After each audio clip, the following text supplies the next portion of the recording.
উম, আমার তো সব কমপ্লিট, কিন্তু ম্যানেজমেন্ট এবং অ্যাকাউন্টিং এই দুইটাই কমপ্লিট না। এখন এই দুইটার জন্য কোথায় ভর্তি হওয়া যায়?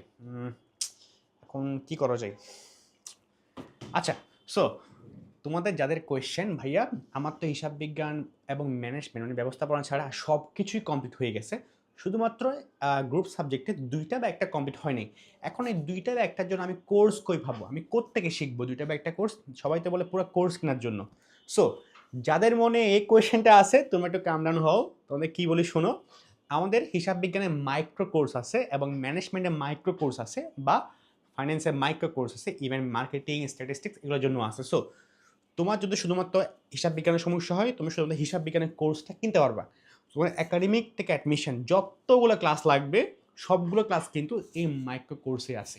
মানে ফর এক্সাম্পল, ধরো তুমি তোমার ফাইন্যান্সের সমস্যা, হ্যাঁ, তোমার অ্যাকাউন্টিংও কমপ্লিট, মার্কেটিংও কমপ্লিট, স্ট্যাটও কমপ্লিট, বাংলা ইংলিশ সবই কমপ্লিট, শুধু ফাইন্যান্সের সমস্যা। তাহলে ফাইন্যান্সে তোমার কি লাগবে? একাডেমিকের প্রিপারেশন লাগবে, অ্যাডমিশনের প্রিপারেশন লাগবে। সো এই জন্য তুমি কিন্তু আমাদের মাইক্রো কোর্স হ্যান্ডেল করবা। এই মাইক্রো কোর্সে তোমার ফাইন্যান্সের একাডেমিক অ্যাডমিশন সবগুলো ক্লাস উইথ গাইডলাইন্স দিয়ে দেওয়া হয়েছে।